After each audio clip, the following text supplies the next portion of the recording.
la Chambre de commerce pour un webinaire sur Créer autrement.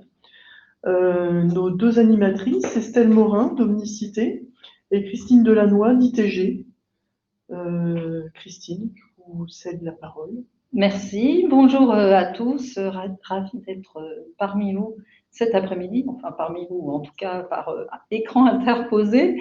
N'hésitez pas, si vous avez des questions, au fur et à mesure, à les poser via le chat, puisque vous avez la possibilité de le faire. N'hésitez surtout pas, je vous répondrai avec grand plaisir.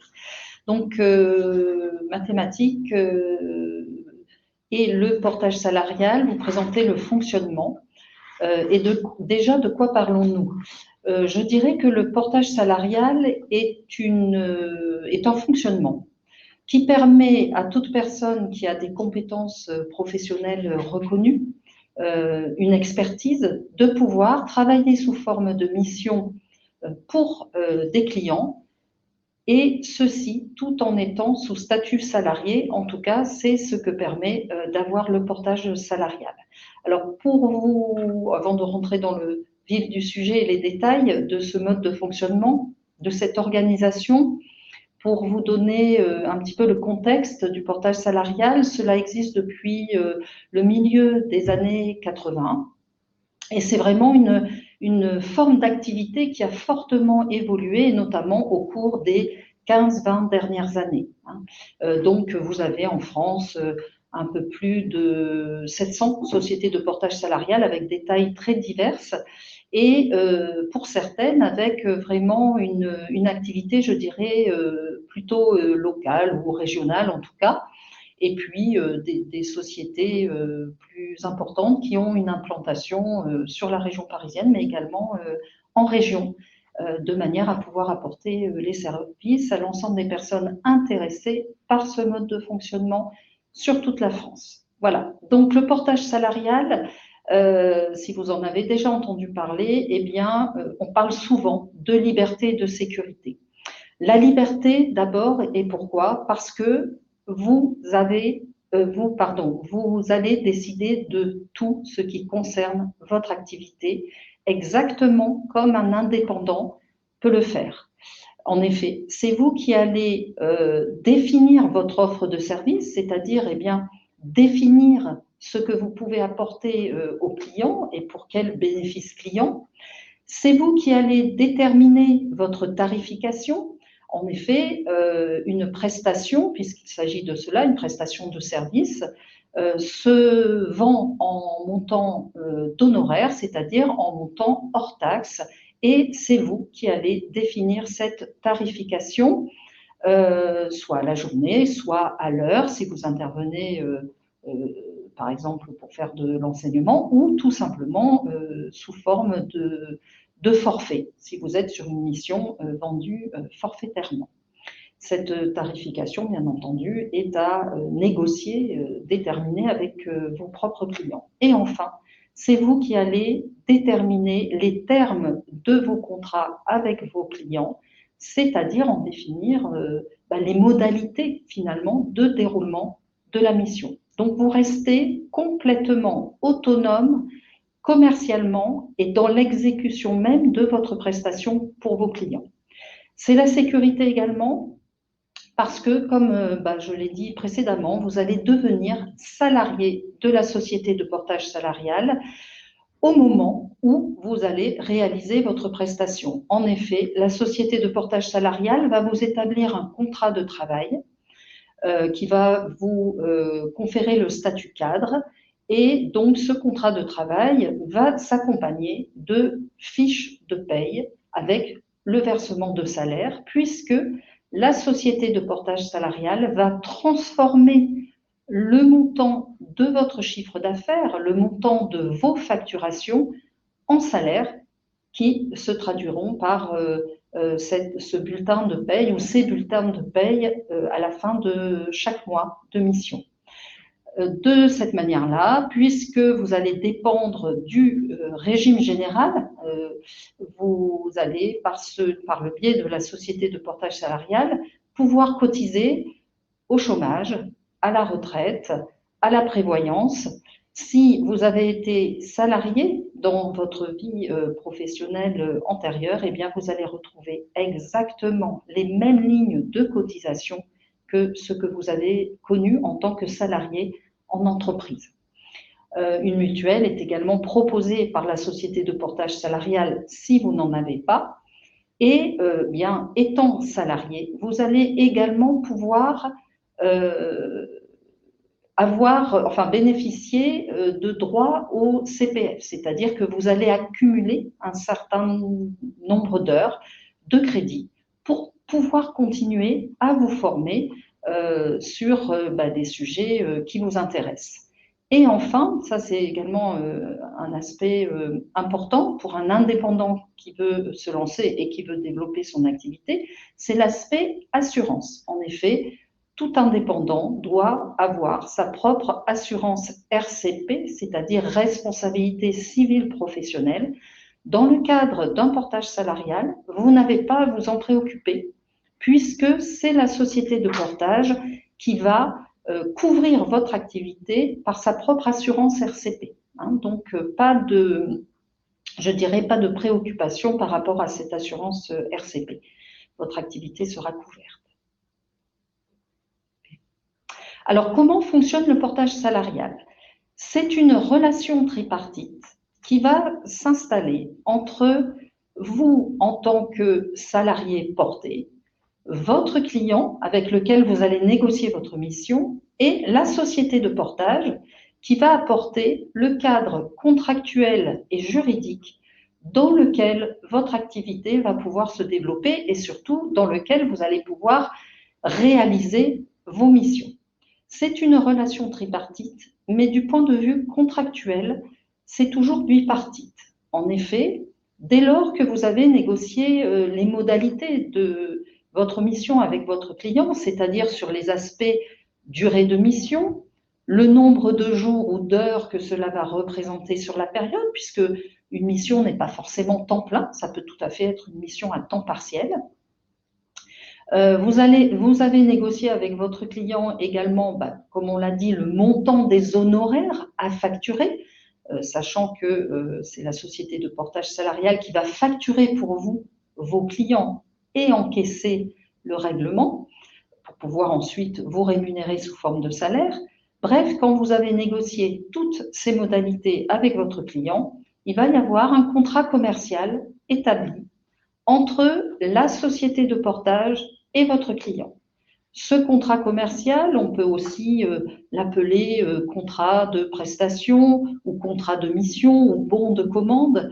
Peu importe en fait le terme que l'on utilise, c'est, je dirais, la première étape contractuelle qui va caractériser le démarrage de votre activité.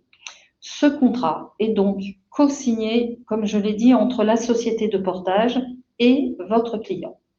À partir de là, cela permet à la société de portage de vous établir un contrat de travail, puisqu'il faut absolument que vous soyez couvert pendant que vous réalisez votre prestation.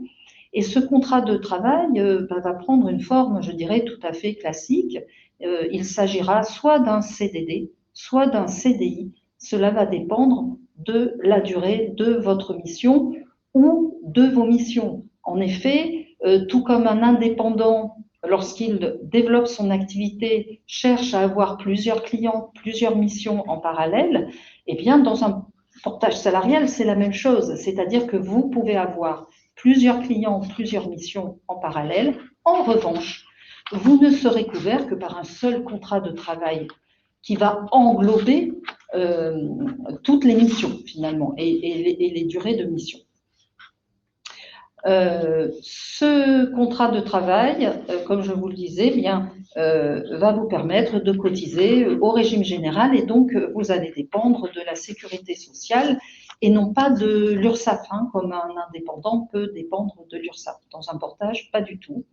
Il faut voir que, enfin, un des aspects, je dirais, positifs de ce fonctionnement, c'est que là, vous n'avez pas à créer de structure juridique. Vous n'avez absolument rien à créer. Vous devenez salarié de la société de portage qui va finalement s'occuper de tous les aspects administratifs, comptables et fiscaux de votre activité.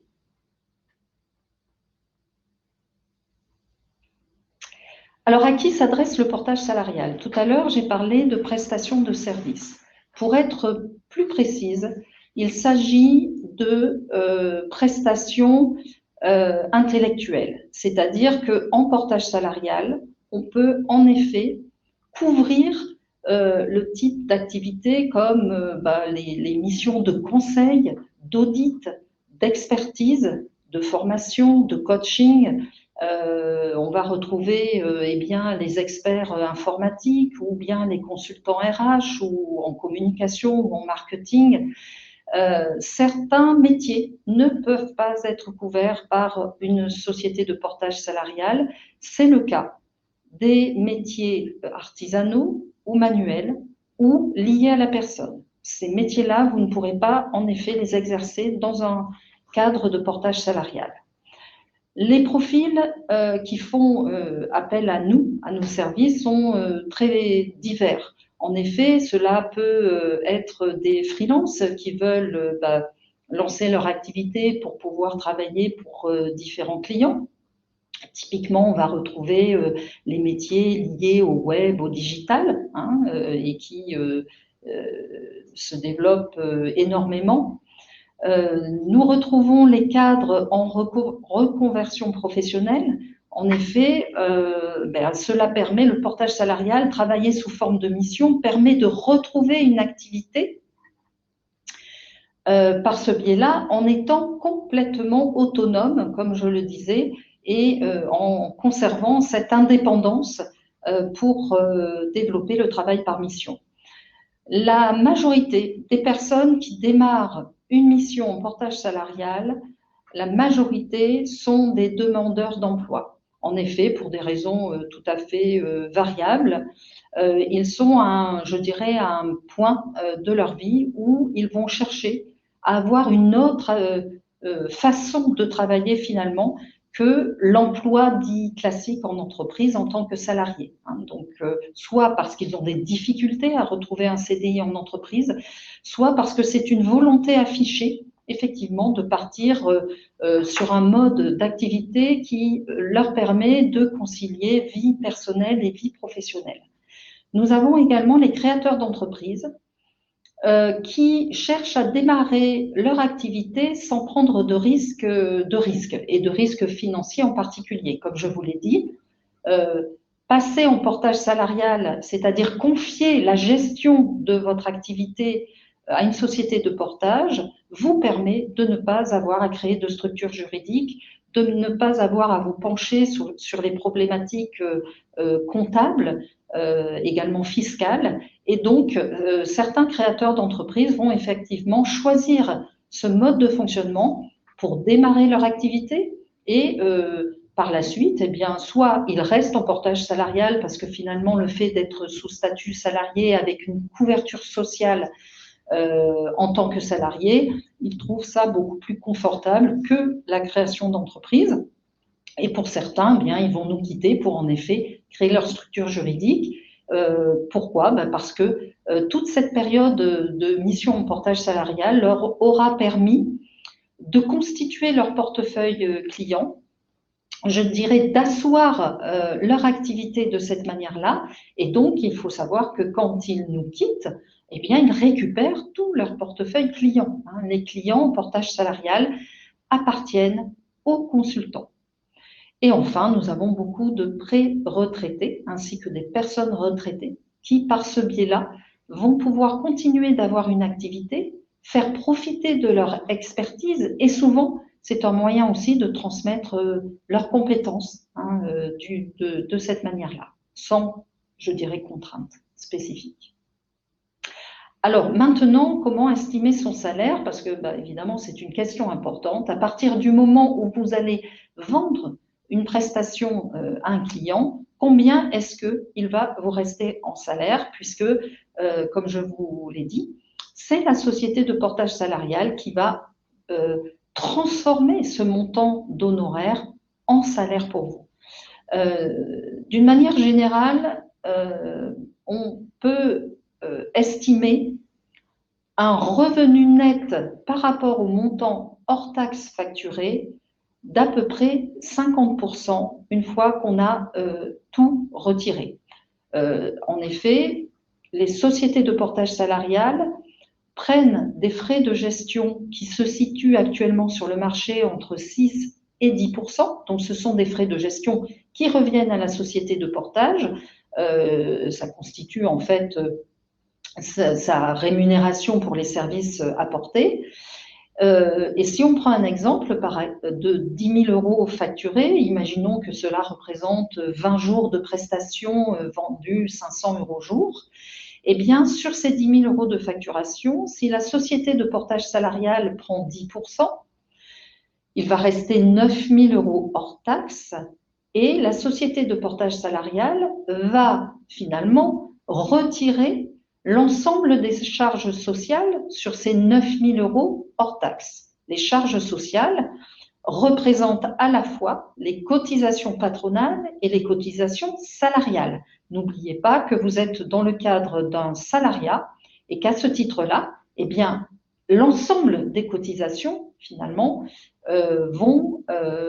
qui seront versées, vont provenir de votre chiffre d'affaires, tout comme un indépendant doit verser l'intégralité des charges sociales. Bien là, c'est la même chose. En tant que salarié, vous aurez les charges patronales et salariales déduites, finalement, du montant hors taxe.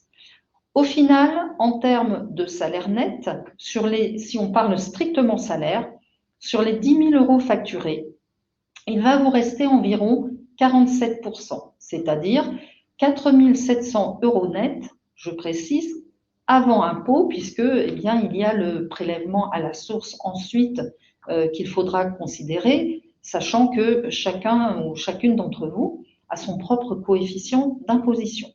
Donc, 4 700 euros net en salaire par rapport aux 10 000 euros facturés, mais sachez qu'en portage salarial, comme un indépendant peut le faire, vous avez également la possibilité de dégager vos frais professionnels.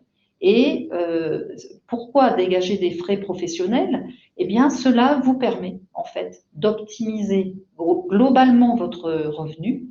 En effet, à partir du moment où la société de portage salarial vous rembourse vos frais professionnels qui auront bien sûr fait l'objet d'une note de frais et il faudra prodiguer également les factures liées à l'ensemble de vos frais professionnels, eh bien, cela vous permet de, entre guillemets, économiser 50% de cotisation sur ce montant de frais professionnels remboursés, là encore, à partir, bien sûr, de votre chiffre d'affaires. Autrement dit, à partir de votre montant, par exemple de 10 000 euros de chiffre d'affaires, vous aurez une partie qui sera dégagée en frais professionnels non soumis à cotisation, que vous allez déclarer par note de frais, et vous aurez l'autre partie qui sera soumise à cotisation et qui fera l'objet de versement de salaire. Donc, pour résumer, le revenu net en portage salarial va se situer entre 47 et 55% du montant de facturation. Cela dépend bien sûr du montant de frais professionnels que vous allez déclarer chaque mois. Alors, j'en profite peut-être pour répondre à une question qui a été posée par Céline qui demande si on peut cumuler le portage salarial et une activité en auto-entrepreneur. Absolument. Vous pouvez cumuler tous les statuts, même si vous réalisez des missions en portage salarial. Vous pouvez être par ailleurs en micro-entreprise. Alors ça peut être tout à fait intéressant si par exemple vous voulez facturer directement des particuliers. Particuliers qui ne sont pas soumis, par exemple, à la TVA. Si vous voulez avoir d'autres activités que une activité de conseil ou d'audit ou de formation. Et vous pouvez être également salarié en entreprise et faire des prestations de portage salarial. Vous pouvez avoir absolument n'importe quel autre statut en parallèle. Vincent nous demande également si le portage peut couvrir les frais de déplacement. En effet, ça fait partie des frais professionnels que j'évoquais. Les frais professionnels, ça peut être les frais de déplacement, d'hébergement, les frais de bouche, ça peut être votre facture de téléphone portable, votre abonnement Internet, les achats de matériel, etc. Vincent demande également si on peut intégrer un PERCO. Alors, selon les sociétés de portage salarial, vous avez des services annexes qui sont proposés pour optimiser votre revenu.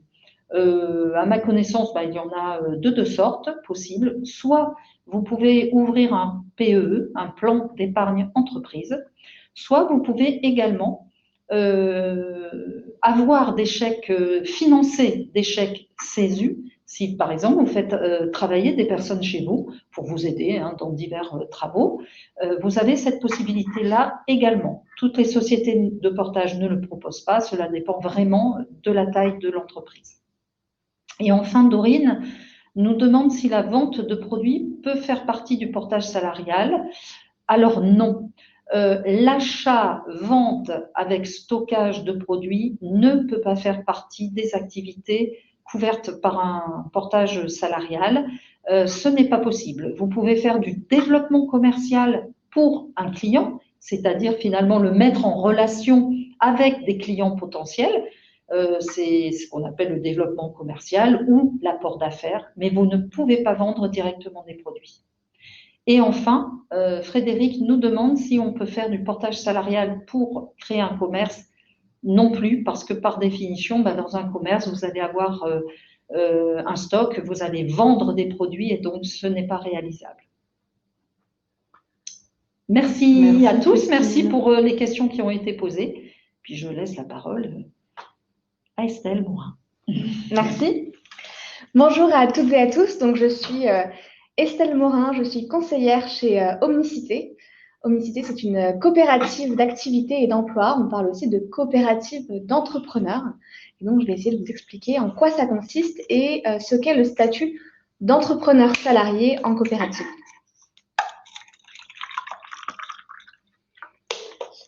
Alors, les coopératives, elles existent depuis la fin des années 90 et elles existent plutôt localement, soit par région, soit par département, par exemple. On peut aussi avoir des coopératives sectorielles par secteur d'activité. Il existe par exemple des coopératives du bâtiment ou des coopératives dans le domaine de la culture. Nous, chez Omnicité, on est une coopérative généraliste, mais plutôt dans le secteur de la prestation de services. Donc là, à l'image du portage salarial, on accueille essentiellement les prestations de services. On ne peut pas accueillir d'activités qui nécessitent également du stockage, de l'achat-revente ou qui nécessitent des assurances qui sont plus complexes, comme le bâtiment ou le tourisme, par exemple. Et donc, en coopérative, une coopérative, ça sert à quoi? Ça sert à répondre à 4 besoins. Le premier, qui est celui de permettre à un entrepreneur de pouvoir tester, lancer, mais aussi pérenniser son activité, son projet entrepreneurial. Le deuxième besoin, c'est de pouvoir être accompagné dans ce développement, dans ce lancement d'activité. Le troisième, c'est de bénéficier d'un suivi comptable, juridique, administratif, financier. Et le dernier, c'est de faire partie d'une communauté d'entrepreneurs, puisque quand vous rejoignez une coopérative, vous faites partie d'un collectif. C'est aussi pour ça que les coopératives ont été créées, c'est aussi pour pouvoir pallier à la solitude que certains peuvent ressentir et avoir besoin en tant qu'entrepreneur, mais aussi pouvoir mutualiser un certain nombre de moyens, de services, d'outils dont je vais pouvoir vous parler un peu par la suite. Alors, quand vous rejoignez une coopérative d'entrepreneurs, vous la rejoignez évidemment pour développer votre propre projet entrepreneurial, pour développer votre activité. Donc, vous ne créez pas non plus de statut. Lorsque vous rejoignez la coopérative, vous signez ce qu'on appelle un contrat d'appui au projet d'entreprise. On parle de CAP, C-A-P-E, pour contrat d'appui au projet d'entreprise. Et donc, vous n'êtes pas encore salarié à ce stade. À ce stade, ce contrat, qu'est-ce qu'il signifie? Il va venir cadrer la relation entre la coopérative et vous.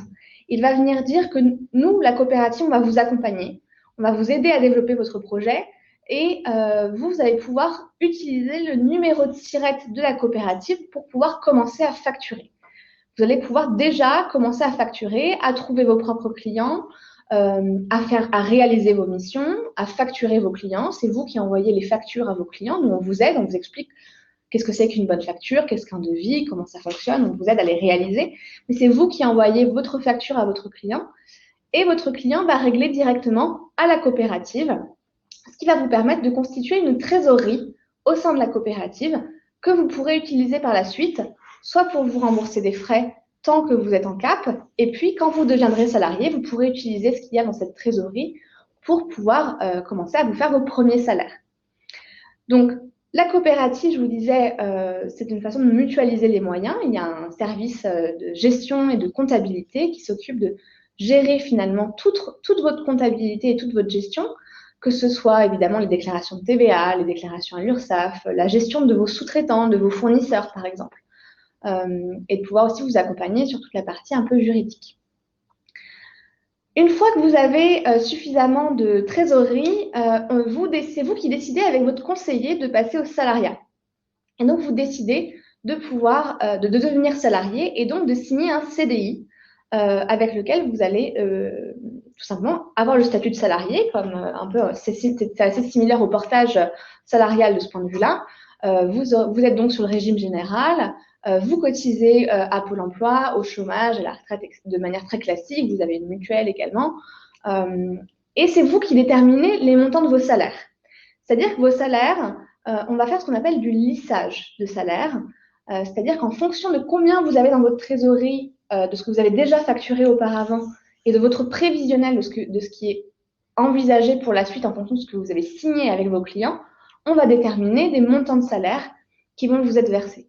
Donc, c'est ce qu'on appelle un lissage, ce qui vous permet d'avoir une certaine visibilité dans le temps et de pouvoir, mais on sait que la vie d'entrepreneur, ça peut avoir des hauts et des bas. Il peut y avoir des creux de vague et des moments où on facture un peu moins, par exemple. Et donc là, l'idée, c'est de pouvoir aussi vous constituer un revenu constant dans la durée. Donc voilà, ça c'était un peu pour la gestion. Maintenant, si je vous parle de l'accompagnement, vous allez avoir un accompagnement à la fois individuel et collectif en coopérative.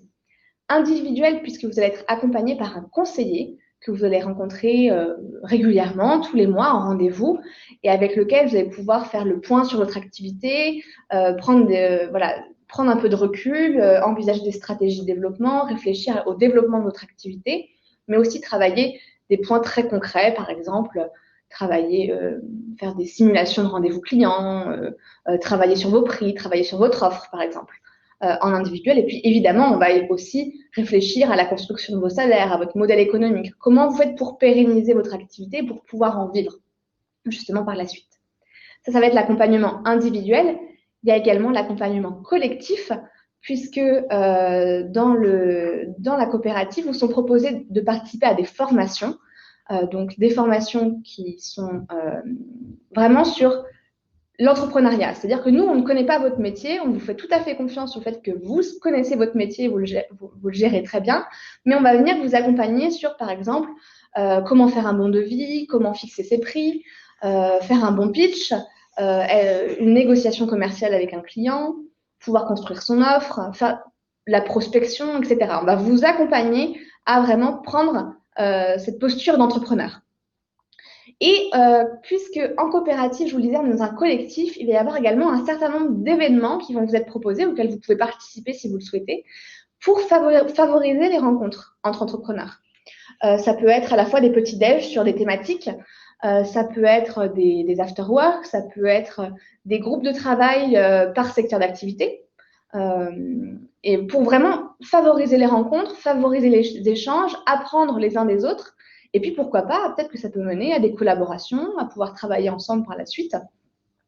Donc voilà, vous le voyez à l'écran.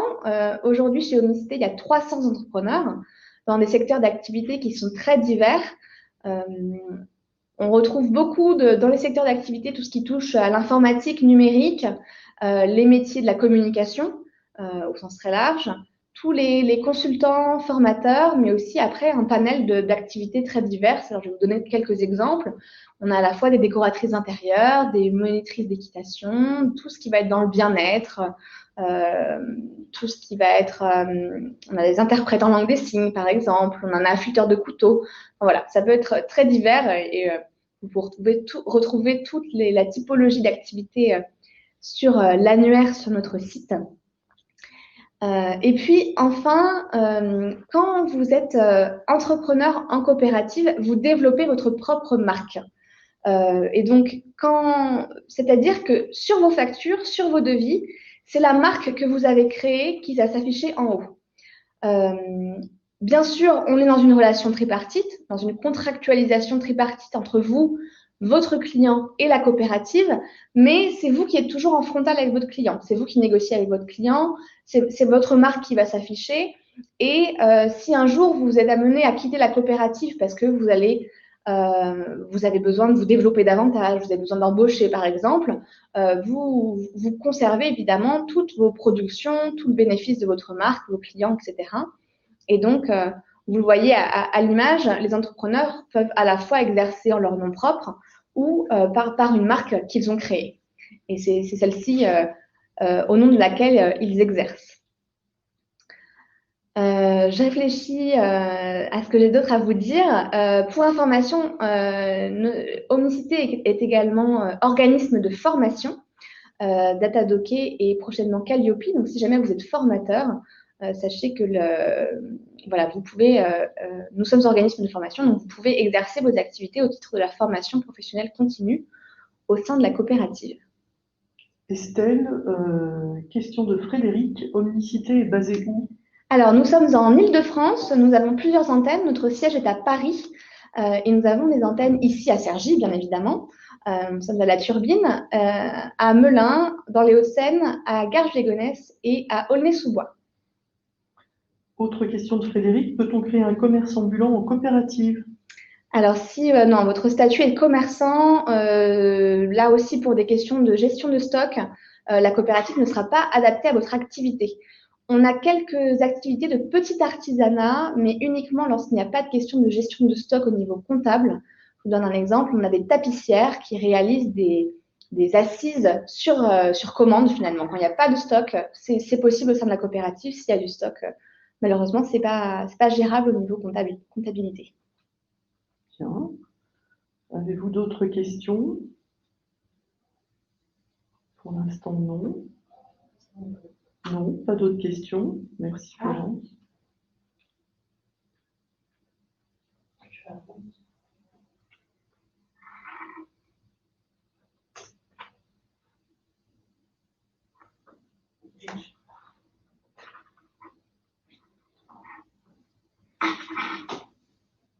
Donc, la question.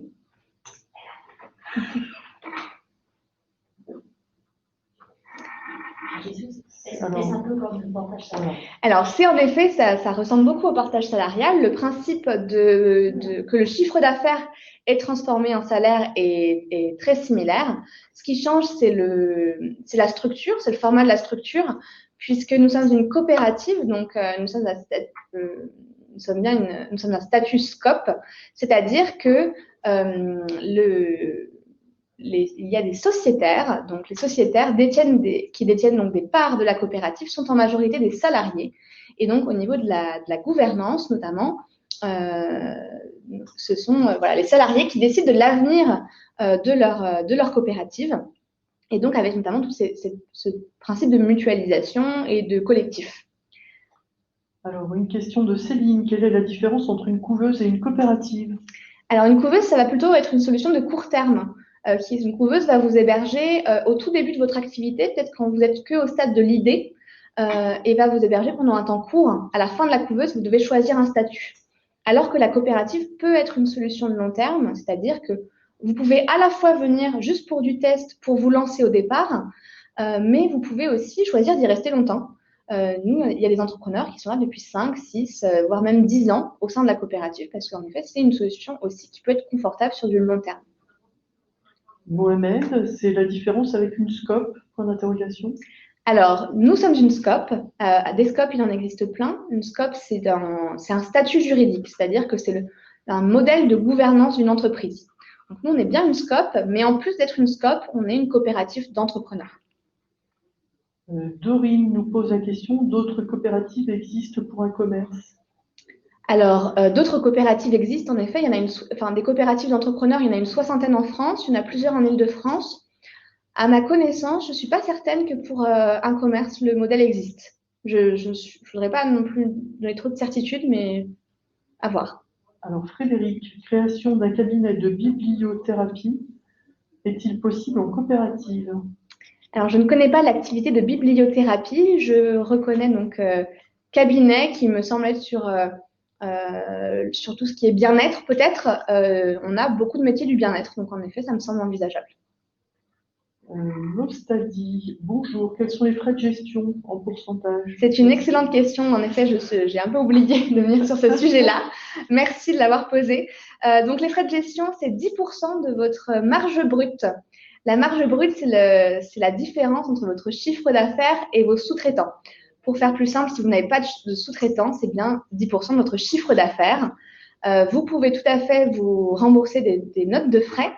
Ensuite, comme pour le portage salarial, quand vous faites du salaire, il y a les cotisations sociales patronales et salariales qui s'appliquent.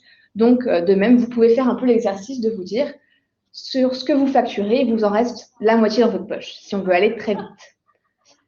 Mohamed pose une autre question. Êtes-vous sous la norme RSE? Alors, on a l'agrément ESUS, entreprise solidaire d'utilité sociale, puisque nous sommes dans le champ de l'économie sociale et solidaire, qui est un des critères, notamment dans la responsabilité sociétale des entreprises. Donc voilà, en effet, on se positionne sur ce champ-là. Marie, comment savoir s'il est plus adapté de créer sa société ou bien d'être en coopérative? Eh ben, venez nous rencontrer et nous poser la question.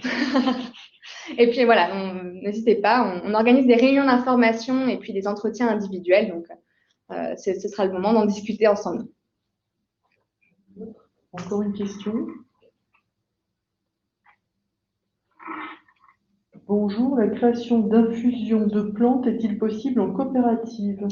Et bien là, je vais vous répondre là aussi sur si le projet, c'est de faire de la vente en détail, non, ce ne sera pas possible parce que là aussi, on sera sur une question de gestion de stock au niveau comptable. Pas d'autres questions? Non. Bien. Merci beaucoup pour toutes ces questions et pour enrichir un peu les quelques oublis que vous avez pu faire. Merci Christine, merci Estelle. Avec plaisir, merci. Rendez-vous dans un quart d'heure, un peu plus d'un quart d'heure, avec un prochain webinaire. Posez vos questions par chat, un expert vous répondra. Merci.